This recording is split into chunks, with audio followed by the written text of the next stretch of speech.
chapter is equilibrium. Equilibrium की शुरुआत हम करते हैं किससे? थर्मोडायनेमिक्स से। थर्मोडायनेमिक्स के अंदर आपने जो है एक डेल्टा जी के बारे में पढ़ा। डेल्टा जी को क्या बोलते थे? डेल्टा जी को बोलते थे गिब्स फ्री एनर्जी। ये गिब्स फ्री एनर्जी क्या होती थी? ये आपको ये बता देती थी कि किसी गिवन कंडीशन पर रिएक्शन होगी या फिर रिएक्शन नहीं होगी। जैसे अगर मान लो कहीं पर डेल्टा जी का आंसर नेगेटिव आ जाता है तो इसका मतलब था कि reaction will be spontaneous and reaction will take place. ठीक है, रिएक्शन हो जाएगी। अगर कहीं पर डेल्टा जी का आंसर जीरो आता है, सॉरी पॉजिटिव आता है, तो पॉजिटिव के केस में क्या होगा कि reaction will not take place, कि रिएक्शन स्पॉन्टेनियस होगी ही नहीं। स्पॉन्टेनियस मींस जो रिएक्शन फिजिबल है, जो रिएक्शन हो सकती है। क्या हो अगर डेल्टा जी का आंसर जीरो आ जाए? अब डेल्टा जी का आंसर नेगेटिव आने का मतलब क्या होता है? नेगेटिव आने का मतलब है कि आपके पास रिएक्टेंट है R, reactant will convert into the product. ठीक है, अगर डेल्टा जी क्या है? नेगेटिव है, तो रिएक्टेंट प्रोडक्ट में कन्वर्ट होगा। लेकिन अगर डेल्टा जी का आंसर पॉजिटिव है तो इसका मतलब है कि रिएक्टेंट प्रोडक्ट में तो कन्वर्ट नहीं होगा, बल्कि अगर कभी प्रोडक्ट बन भी गया तो वो वापस किस में कन्वर्ट हो जाएगा? रिएक्टेंट में कन्वर्ट हो जाएगा। अगर मैं ये कहता हूं कि रिएक्टेंट से प्रोडक्ट बन रहा है तो इसका मतलब है कि प्रोडक्ट इज मोर स्टेबल। अगर मैं ये कह रहा हूं कि रिएक्टेंट से प्रोडक्ट नहीं बनता तो इसका मतलब ये हो जाता है कि जो प्रोडक्ट है वो रिएक्टेंट के कंपैरिजन में स्टेबल नहीं है, इसलिए वो बन नहीं रहा। अगर वो स्टेबल होता तो उसके बनने के कुछ ना कुछ चांस होते। प्रोडक्ट वापस रिएक्टेंट में कन्वर्ट हो जाएगा अगर बाय चांस कभी बन भी गया तो। अब अगर मान लो डेल्टा जी जीरो आप कहते हैं, जीरो का मतलब क्या होगा? जीरो का मतलब होगा कि रिएक्टेंट किस में कन्वर्ट होगा? रिएक्टेंट कन्वर्ट होगा प्रोडक्ट के अंदर, और प्रोडक्ट वापस किस में कन्वर्ट होगा? रिएक्टेंट के अंदर कन्वर्ट होगा। ठीक है, मतलब यहां पर रिएक्शन दोनों कंडीशंस में चलेगी। रिएक्टेंट प्रोडक्ट में भी कन्वर्ट होगा और प्रोडक्ट वापस रिएक्टेंट में भी कन्वर्ट होगा। अब ये दोनों अपोजिट रिएक्शन है, दोनों सेम टाइम पर कैसे हो सकती है? ये दिमाग में क्वेश्चन आता है। तो इसका जवाब सुनो कि हमारे घर में कोई ना कोई वाटर टैंक तो होता है। उस वाटर टैंक की एक कैपेसिटी होती है, लेट मी से कि वो है 500 लीटर का, 500 लीटर का। इस 500 लीटर के टैंक के अंदर आपने ध्यान किया होगा एक होती है बच्चों इनलेट। ठीक है, एक होती है इनलेट मतलब जहां से पानी टैंक के अंदर आता है। ठीक है, और एक होती है ओवरफ्लो। ठीक है, आउटलेट नहीं मैं कह रहा, आउटलेट नीचे की तरफ होती है टैंक में और ओवरफ्लो ऊपर की तरफ होती है। मतलब ये जो साइन है वो किसका है? ओवरफ्लो का है। ठीक है, तो अब मान लेते हैं कि आपके घर की ये जो टैंक है, वाटर टैंक है, ये बिल्कुल खाली थी। अगर ये खाली थी, आपने क्या किया? आपने इस टैंक को भरना है। ठीक है, प्रोसेस क्या करनी है? टैंक भरना है। ठीक है, और इसी का मैं अपोजिट कहूं, टैंक भरने का अपोजिट क्या होगा? टैंक खाली होगा। तो क्योंकि टैंक के अंदर अभी कोई पानी नहीं है तो धीरे धीरे इसके अंदर पानी का लेवल बढ़ेगा, टैंक भरता रहेगा। उसके बाद एक स्टेज ऐसी आ जाएगी जहां पर टैंक के अंदर मैक्सिमम पानी आ जाएगा और वो ओवरफ्लो के निशान तक आ जाएगा। जैसे ही ओवरफ्लो के निशान तक आएगा उसके बाद आप इसके अंदर जितना मर्जी पानी ऐड करो, जितनी स्पीड से टैंक भरेगा उतनी ही स्पीड से टैंक खाली भी होता रहेगा। मतलब यहाँ पर दोनों अपोजिट प्रोसेसेस। मैंने कहा था ना, आपका काम क्या है? टैंक भरना। इसका अपोजिट क्या होगा? टैंक का खाली होना। तो यहाँ पर एक ही टाइम पर टैंक भर भी रहा है, उसी टाइम पर टैंक खाली भी हो रहा है। ठीक है, जितनी स्पीड से टैंक भरेगा उतनी स्पीड से टैंक खाली भी होगा। यानी कि जितना पानी, अगर मान लो ओवरफ्लो के निशान तक आने के बाद अगर आपने इसके अंदर 1 लीटर पानी डाल दिया तो बाहर कितना चला जाएगा? 1 लीटर पानी ही बाहर चला जाएगा। तो इस स्टेज को जब reaction when any reaction takes place in two opposite directions at same rate। ठीक है, कि जब रिएक्शन जो है दो अपोजिट डायरेक्शंस में चले और सेम रेट पर चले तो वहां पर क्या आ जाता है, वहां पर आ जाता है इक्विलिब्रियम। ठीक है, वहां पर क्या आ जाता है, इक्विलिब्रियम आ जाता है। अब इक्विलिब्रियम को समझने के लिए मैं फिर से एक और कंडीशन, एक और एग्जांपल लेता हूं। क्या मान लेते हैं एक फंक्शन है, उस फंक्शन के अंदर 100 पीपल्स की गैदरिंग होने वाली है। एक फंक्शन है जिसके अंदर 100 पीपल्स की गैदरिंग होने वाली है। तो जो ऑर्गेनाइजर है उसने क्या कर दिया, उसने 100 चेयर्स लगा दी। ठीक है, 100 चेयर्स लगा दी, लेकिन फंक्शन में 100 नहीं 110 पीपल पहुंच गए या 200 आदमी पहुंच गए, जितने की उम्मीद थी उससे डबल पहुंच गए। उम्मीद कितने की थी, उम्मीद थी 100 पीपल की, पहुंच कितने गए, 200। अब पहले क्या होगा, ये जो 100 चेयर्स रखी गई हैं, इन 100 चेयर्स पर पहले एक एक आदमी बैठ जाएगा। मतलब 100 की 100 चेयर्स ऑक्यूपाइड हो गई, सारी चेयर भर गई। सारी चेयर भरने का मतलब ये हो गया कि अब किसी और आदमी के बैठने की स्पेस नहीं रही। लेकिन जो सबसे पहला आदमी बैठा, मान लेते हैं ये है फर्स्ट पर्सन, और ये ऐसे सीटिंग के बाद यहाँ पर जो है ये है 100th पर्सन, 100वां आदमी ये है। अब एक पर्सन जो है वेट कर रहा है, एक पर्सन क्या कर रहा है, वेट कर रहा है। इस फर्स्ट आदमी को रियलाइज हुआ कि यार फंक्शन में कोई मजा नहीं आ रहा, चलो अपने घर चलते हैं। ये यहाँ से उठकर चला गया। जब यहाँ से उठकर चला गया तो इस एक आदमी के बैठने के लिए स्पेस हो गया, यानी कि एक आदमी बाहर गया, उसकी जगह दूसरा आदमी आ गया, फिर दूसरा आदमी बाहर गया तो उसकी जगह तीसरा आदमी आ जाएगा। इट मीन्स जितने आदमी बाहर जाते रहेंगे, अगर मान लो फंक्शन के अंदर 200 आदमी पहुंच गए हैं, 100 लोगों के बैठने की अरेंजमेंट है, और आपने देखा कि कुछ टाइम के बाद जो है, जो बाहर 100 लोग वेट कर रहे थे वो अब 90 लोग रह गए हैं। तो इसका मतलब है कि हॉल के अंदर या फंक्शन एरिया में से 10 आदमी उठ के जा चुके हैं। जितने आदमी जाएंगे, जितनी चेयर्स खाली होंगी, उतने ही नए आदमी उन चेयर्स पर बैठ पाएंगे। इट मीन्स कि फंक्शन में लोग आ भी रहे हैं, फंक्शन से लोग जा भी रहे हैं। जितने लोग बाहर जाएंगे फंक्शन हॉल के अंदर उतने ही पर्सन की गैदरिंग हो पाएगी। ठीक है, तो यहाँ पर जो दो अपोजिट जो प्रोसेसेस हैं वो सेम रेट पर हो रही हैं। फंक्शन में लोग आ भी रहे हैं, फंक्शन से लोग जा भी रहे हैं। तो इसी सिचुएशन को हम क्या बोलते हैं, इसी सिचुएशन को हम बोलते हैं इक्विलिब्रियम। किसी को इक्विलिब्रियम की डेफिनेशन में कोई प्रॉब्लम है तो मुझे बताओ। No sir. No sir. चलो आगे चलते हैं। इक्विलिब्रियम जो है, अगर इक्विलिब्रियम अटेन हो गया, ठीक है, तो डेल्टा जी 0 होने का मतलब क्या है, डेल्टा जी 0 होने का मतलब हो जाएगा कि रिएक्शन फॉरवर्ड डायरेक्शन में भी जाएगी और reaction at the same rate backward direction में भी आएगी। फॉरवर्ड डायरेक्शन में जाने का मतलब क्या है कि reactant will convert into product, और बैकवर्ड डायरेक्शन में आने का मतलब क्या है कि product will convert back to the reactant. कि जितनी स्पीड से रिएक्टेंट प्रोडक्ट में कन्वर्ट होगा, उतनी ही स्पीड से प्रोडक्ट वापस किसमें कन्वर्ट हो जाएगा, रिएक्टेंट में कन्वर्ट हो जाएगा। जब ऐसी रिएक्शन दो अपोजिट डायरेक्शन में सेम रेट पर हो, फिजिक्स में जहां पर भी रेट आ जाता है, आपने पढ़ा होगा, वहां पर हम बातें करते हैं विद रिस्पेक्ट टू टाइम, के टाइम के विद रिस्पेक्ट, कि कितने टाइम में ये काम हो रहा है।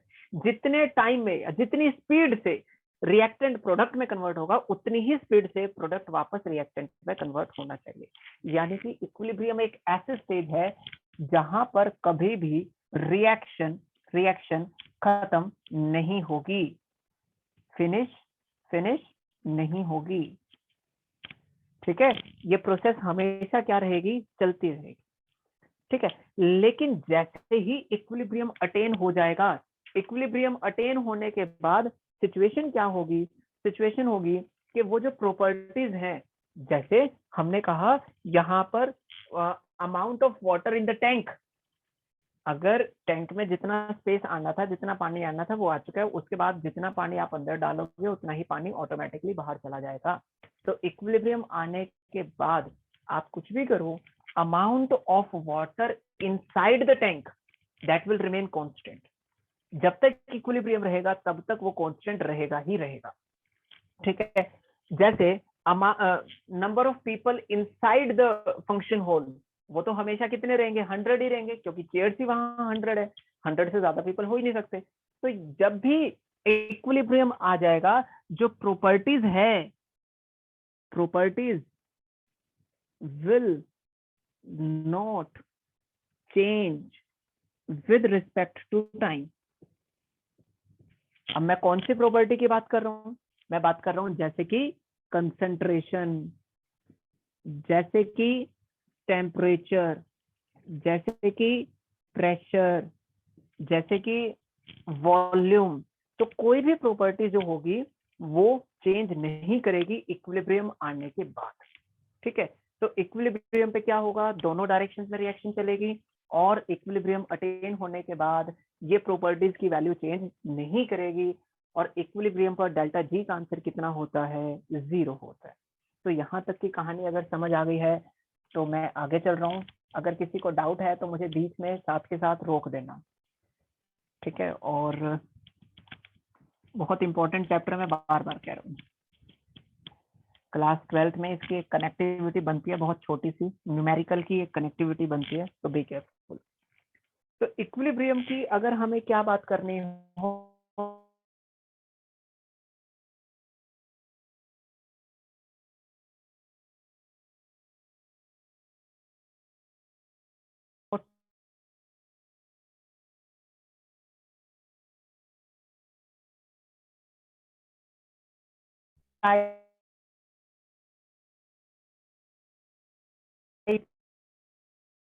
की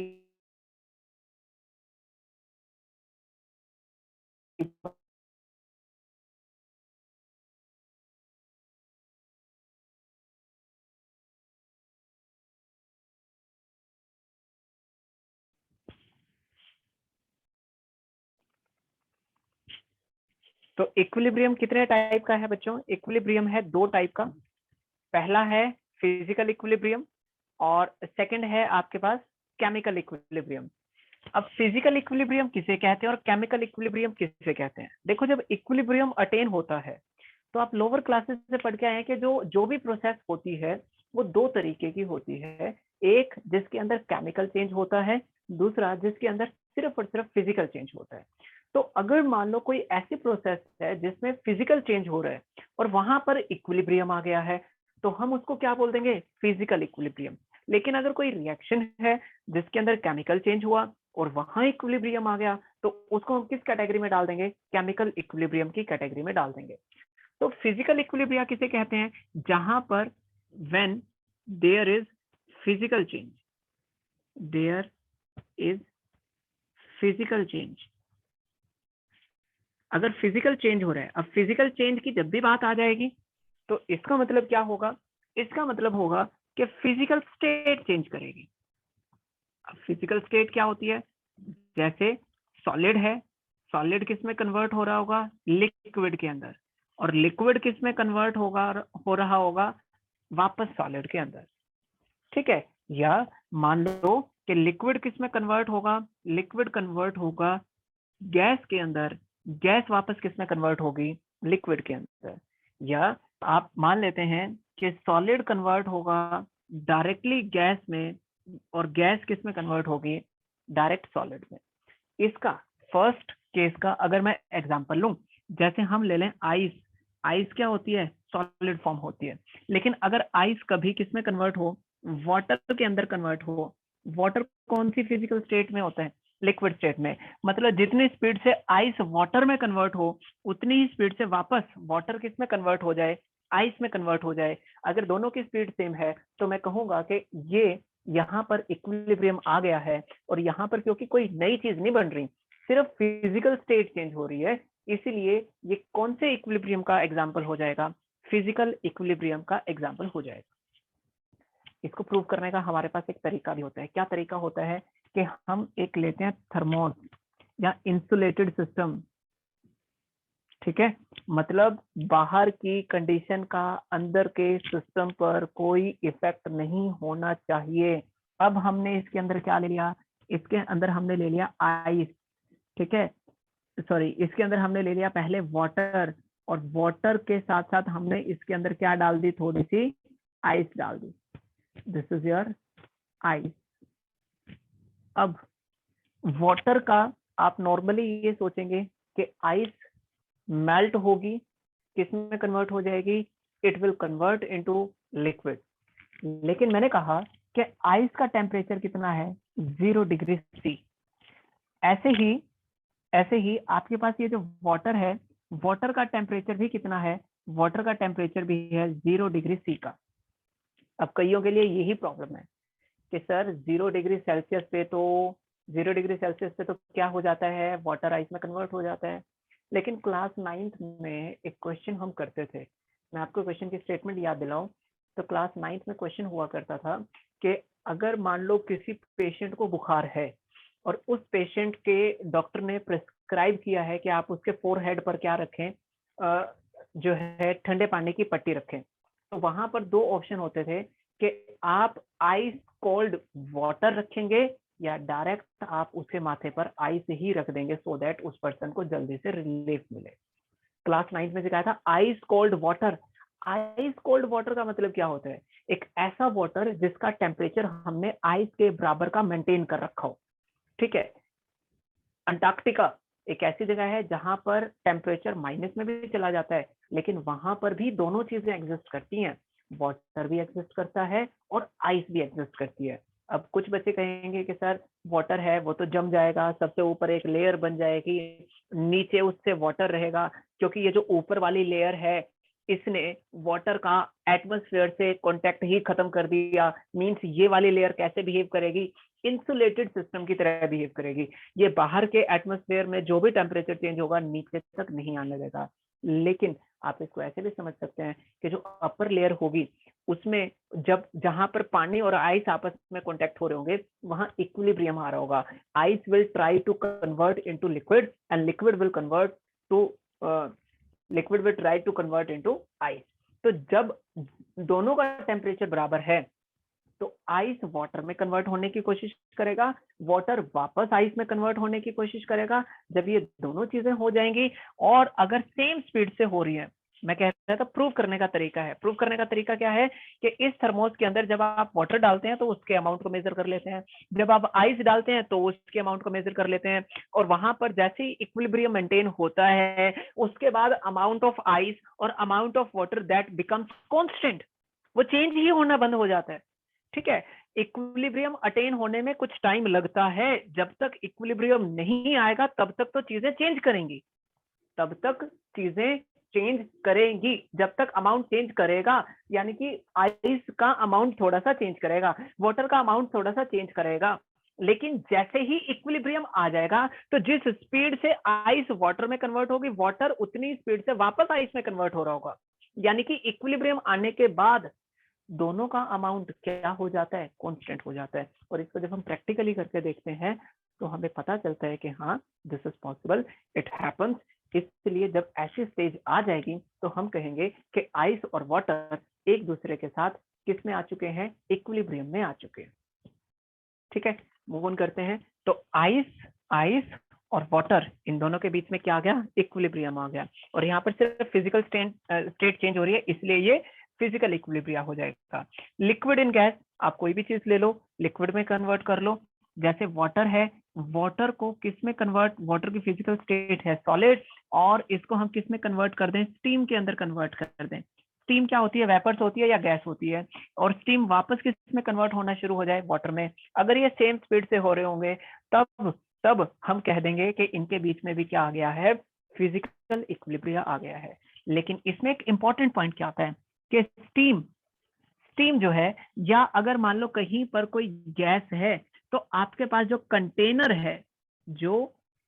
है, इट मस्ट बी क्लोज्ड। जिन्होंने थर्मोडायनेमिक्स पढ़ी है उन्हें याद आएगा, open system, closed system, isolated system. ठीक है, तो यहाँ पर जब भी कभी किसी भी इक्विलिब्रियम में, चाहे वो फिजिकल इक्विलिब्रियम हो चाहे वो केमिकल इक्विलिब्रियम हो, वहां पर हमेशा कंटेनर कैसा होना चाहिए, क्लोज्ड होना चाहिए, अगर आप इक्विलिब्रियम को अटेन करना चाहते हो। तो अगर हमने कंटेनर को क्लोज नहीं किया तो क्या होगा, तो जितनी भी गैस होगी वो तो हवा में चली गई। अगर हवा में चली गई तो वो वापस कंटेनर में थोड़ी ना आएगी। अगर वापस वो कंटेनर में नहीं आई तो वो वापस वाटर के अंदर भी कन्वर्ट नहीं होगी, या स्टीम वापस वाटर के अंदर कन्वर्ट नहीं होगी। इसलिए कभी भी, यस बेटे, सर वाटर लिक्विड में है, वाटर लिक्विड में है। आपने सॉलिड लिख दिया।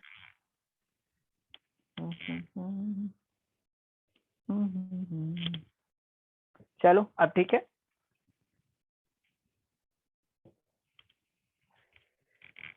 आगे चलते हैं भाई।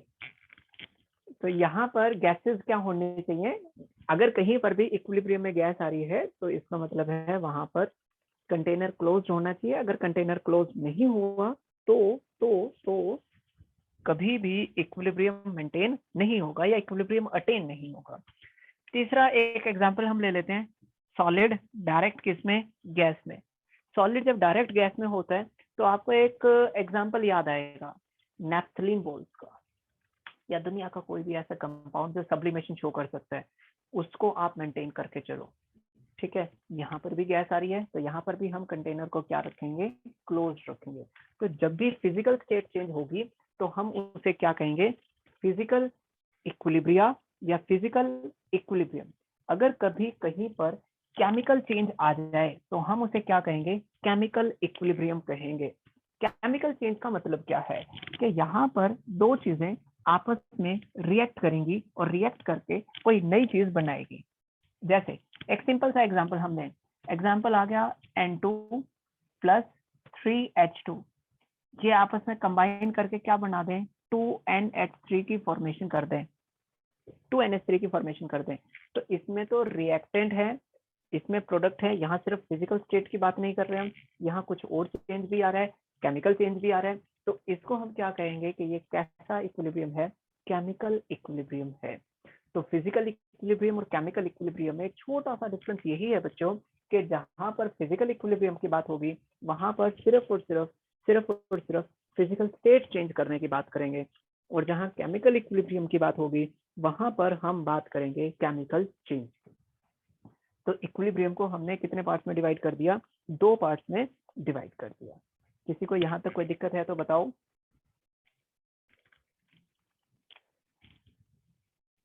नहीं, लेट्स मूव ऑन। हमारे पास आ जाता है इक्विलिब्रियम मिक्सचर। देखो, मैं फिर से केमिकल इक्विलिब्रियम का एग्जांपल लेके चलता हूँ कि जब आप N2 और 3H2 लेंगे और दोनों को अमोनिया में कन्वर्ट करेंगे और यहाँ इक्विलिब्रियम मेंटेन होगा, तो इक्विलिब्रियम जब आएगा वहां पर आपको नाइट्रोजन भी मिलेगी, वहां पर आपको हाइड्रोजन भी मिलेगी, वहां पर आपको अमोनिया भी बनेगा, यानी कि रिएक्टेंट भी होंगे, प्रोडक्ट भी होंगे। स्टार्टिंग में क्या होगा, स्टार्टिंग में you will start the reaction with nitrogen और हाइड्रोजन। नाइट्रोजन और हाइड्रोजन धीरे धीरे धीरे धीरे रिएक्ट करके किस में कन्वर्ट हो रहे होंगे, अमोनिया में। लेकिन एक सर्टेन स्टेज के बाद अमोनिया वापस कन्वर्ट होना शुरू हो जाएगा किसमें, नाइट्रोजन और हाइड्रोजन में। ऐसा जरूरी नहीं है कि आप जैसे ही नाइट्रोजन और हाइड्रोजन को आपस में एक दूसरे के कांटेक्ट में लेके आओगे वो साथ के साथ क्या करना शुरू कर दें, वो साथ के साथ जो है अमोनिया बनाए और अमोनिया वापस नाइट्रोजन और हाइड्रोजन देना शुरू कर दे। It may take some time. कुछ रिएक्शंस में इक्विलिब्रियम जल्दी आ जाता है, किसी में बहुत लेट आता है, और किसी में ये जो टाइम लगता है वो बड़ा एवरेज सा लगता है। तो अलग अलग रिएक्शन, इसी के बेसिस पर कि कितना टाइम लग रहा है, हम रिएक्शंस को भी तीन कैटेगरीज में डिवाइड करेंगे, लेकिन जैसे ही इक्विलिब्रियम आ जाएगा तो इक्विलिब्रियम में आपके पास प्रोडक्ट भी होगा, आपके पास रिएक्टेंट भी होंगे। तो इक्विलिब्रियम जब मेंटेन होगा तो उस टाइम पर आपके मिक्सचर, आपको एक मिक्सचर मिलेगा जिसमें रिएक्टेंट भी है, प्रोडक्ट भी है, और उस मिक्सचर को हम क्या बोलेंगे? Equilibrium mixture. यानी कि इक्विलिब्रियम मिक्सचर का मतलब हो गया this is mixture mixture of reactant and product when equilibrium is attained, कि जब इक्विलिब्रियम अटेन होगा तो उस टाइम पर रिएक्टेंट कितने हैं, प्रोडक्ट कितने हैं, कंटेनर में दोनों चीजें प्रेजेंट है, तो इसलिए हम उसे क्या बोल रहे हैं? Equilibrium mixture. तो इसका एक और मतलब मैं निकाल सकता हूं कि इक्विलिब्रियम मिक्सचर मुझे इस बात का आइडिया देता है कि जब इक्विलिब्रियम आएगा तो इक्विलिब्रियम के टाइम पर रिएक्टेंट की कंसंट्रेशन क्या है और प्रोडक्ट की कंसंट्रेशन क्या है। ठीक है, यानी कि क्या हिंट देगा ये हिंट देगा concentration of reactant and product at equilibrium. किसी को यहां तक कोई दिक्कत है तो मुझे बताओ। सर एक बार रिपीट कर दो। बेटे जब इक्विलिब्रियम अटेन होगा तो वहां पर रिएक्टेंट भी होंगे उस कंटेनर के अंदर। जैसे हमने आइस और वाटर का केस लिया तो उस कंटेनर के अंदर आइस भी थी, उस कंटेनर के अंदर वाटर भी था, दोनों चीजें थे। एक को आप रिएक्टेंट मान रहे थे, एक को आप प्रोडक्ट मान रहे थे। तो जब इक्विलिब्रियम अटेन होगा तो उस कंटेनर के अंदर आपके पास रिएक्टेंट्स भी होंगे, आपके पास प्रोडक्ट्स भी होंगे, और ये जो अमाउंट है कि रिएक्टेंट की कंसंट्रेशन क्या है, प्रोडक्ट की कंसंट्रेशन क्या है, इस पूरे अमाउंट को ही हम क्या बोल रहे हैं? Equilibrium mixture. Equilibrium mixture means this is the mixture you have in the container. Mixture word इसलिए यूज कर रहे हैं क्योंकि वहां एक से ज्यादा चीजें हैं। ठीक है, मिक्सचर इन द कंटेनर, और मिक्सचर के अंदर क्या है? रिएक्टेंट और प्रोडक्ट। या इक्विलिब्रियम मिक्सचर हमें इस बात का आइडिया दे सकता है कि रिएक्टेंट और प्रोडक्ट की कंसंट्रेशन क्या है at the stage of equilibrium. आगे बात समझ? Yes sir. ठीक है, इससे आगे चलते हैं बच्चों। तो अब हम क्या कहते हैं? हम ये कहते हैं कि हम रिएक्शंस को 3 कैटेगरीज में डिवाइड कर रहे हैं। Types of reaction on the basis of time taken to achieve equilibrium. ठीक है, कि इक्विलिब्रियम को अचीव करने में कितना टाइम लग रहा है, या आप इसी को कह रहे हैं अमाउंट ऑफ या concentration of reactant and product present in equilibrium mixture. इन दोनों में से कोई भी टर्म आप यूज कर सकते हैं कि हम रिएक्शंस को कैटेगराइज कर रहे हैं किसके बेसिस पर। या तो आप ये कह लो कि आपके पास जो है इक्विलिब्रियम मिक्सचर में रिएक्टेंट और प्रोडक्ट का अमाउंट कितना है, या आप ये कह लो कि इक्विलिब्रियम को अटेन होने में कितना टाइम लग रहा है, क्योंकि जितना ज्यादा टाइम लगेगा वो डिसाइड कर रहा होगा एक्चुअली कि रिएक्टेंट का अमाउंट कितना होगा, प्रोडक्ट का अमाउंट कितना होगा। जैसे हम एक एग्जांपल लें, एग्जांपल वही है हमारे पास कि वाटर टैंक का एग्जांपल है। इस वाटर टैंक के अंदर आपने कहा कि हम ऊपर से पानी भरेंगे। ठीक है, आपने ऊपर से यहां से पानी भरना शुरू किया, लेकिन आपका जो टैंक है वो पुराना है। मान लेते हैं उस वाटर टैंक के अंदर यहाँ पर एक छोटा सा छेद है, अ वेरी स्मॉल होल। ठीक है, क्या है? बहुत छोटा सा छेद है। तो आपने इस टैंक के अंदर पानी भरना शुरू किया। जब पानी भरना शुरू किया तो जैसे यहाँ तक पानी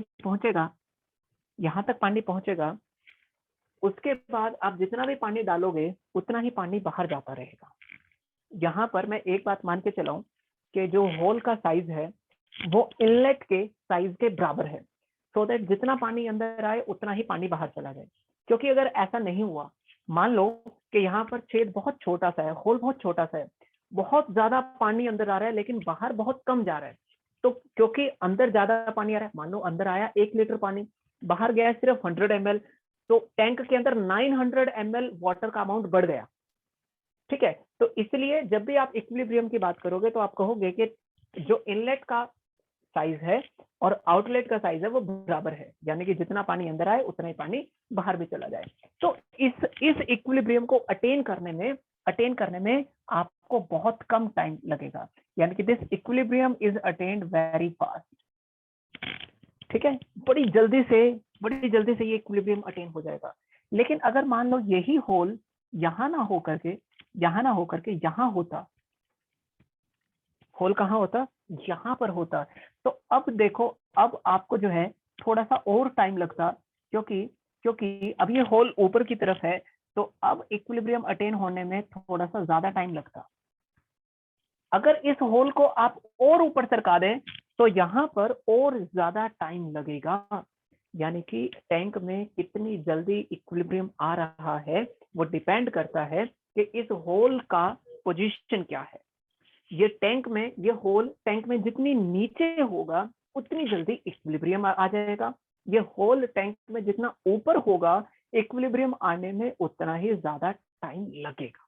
ठीक है, तो इसी हिसाब से हम ये कहते हैं कि मान लो रिएक्टेंट है, रिएक्टेंट किस में कन्वर्ट होना शुरू हुए, प्रोडक्ट में कन्वर्ट होना शुरू हुए, लेकिन हमने कुछ ही सेकंड में ये ऑब्जर्व किया कि यहाँ इक्विलिब्रियम आ गया। कुछ ही सेकंड में, जैसे होल यहाँ पर नीचे था ना, तो कुछ ही सेकंड में या कुछ ही मिनट में क्या हो जाएगा, इक्विलिब्रियम आ जाएगा। तो रिएक्टेंट प्रोडक्ट में कन्वर्ट हुए after a very less amount of time, you observed equilibrium there. तो आप कह सकते हैं कि जब इक्विलिब्रियम आएगा तो amount of reactant will be very high than amount of product। अब ये क्या बात हुई, इसी में सबसे इक्विलिब्रियम छिपा बैठा है। Amount of reactant will be equal to amount of product. देखो, जब भी आप रिएक्शन में रिएक्टेंट ले रहे हैं, रिएक्शन में क्या ले रहे हैं, रिएक्टेंट ले रहे हैं, रिएक्टेंट ही तो कन्वर्ट होगा प्रोडक्ट में। अगर रिएक्टेंट धीरे धीरे किस में कन्वर्ट होगा, प्रोडक्ट में। रिएक्टेंट जब रिएक्शन आगे चलती है तो रिएक्टेंट क्या होता है, कंज्यूम होता है। प्रोडक्ट क्या होते हैं, फॉर्म होते हैं, यानी कि रिएक्टेंट का अमाउंट कम होता है, प्रोडक्ट का अमाउंट बढ़ता है। तो होना क्या चाहिए था, होना ये चाहिए था कि रिएक्टेंट धीरे धीरे कंज्यूम होते और प्रोडक्ट धीरे धीरे बढ़ते। लेकिन क्योंकि इक्विलिब्रियम बड़ी जल्दी आ गया, मतलब बड़े थोड़े से रिएक्टेंट ही प्रोडक्ट में कन्वर्ट हो पाए थे, बड़े थोड़े से रिएक्टेंट प्रोडक्ट में कन्वर्ट हो पाए थे, तभी इक्विलिब्रियम आ गया। तो इसका मतलब ये हो गया कि यहाँ पर रिएक्टेंट का अमाउंट बहुत ज्यादा होगा, प्रोडक्ट का अमाउंट बहुत कम होगा। इट मींस कि इक्विलिब्रियम अटेन होने में अगर कम टाइम लग रहा है तो वहां पर रिएक्टेंट क्या होंगे, डोमिनेटिंग सिचुएशन में होंगे। आई रिपीट कि अगर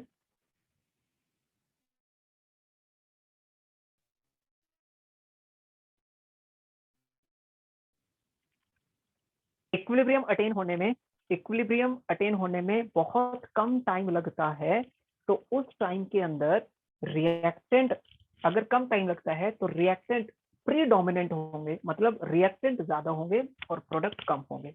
लेकिन अगर मान लो ये टैंकी में होल कहीं बीच में होता तो आप कह सकते थे आधी टैंकी भर गई है तब इक्विलिब्रियम आया।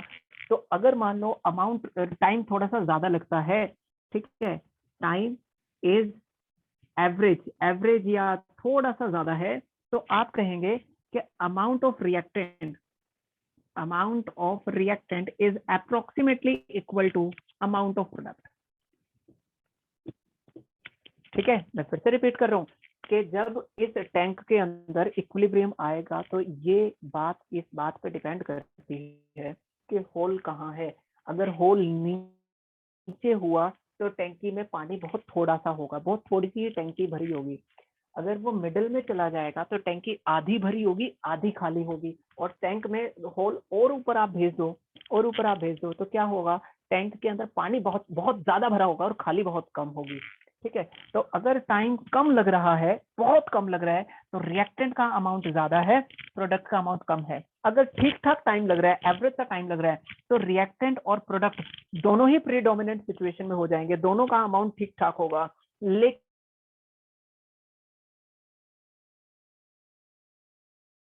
अगर time taken is very large होगा बच्चों, उस सिचुएशन में, if time taken is very large, तो उस सिचुएशन में अगर बहुत ज्यादा टाइम लग रहा है तो रिएक्टेंट पूरे तरीके से पहले प्रोडक्ट में कन्वर्ट होंगे, बहुत ज्यादा। मान लो आपने 100 केजी लिया, 100 केजी लेने के बाद 900 ग्राम, 900 ग्राम रिएक्टेंट जब प्रोडक्ट में कन्वर्ट हो गए, उसके बाद इक्विलिब्रियम आया। यानी कि जब इक्विलिब्रियम आएगा तो प्रोडक्ट का अमाउंट ज्यादा होगा, रिएक्टेंट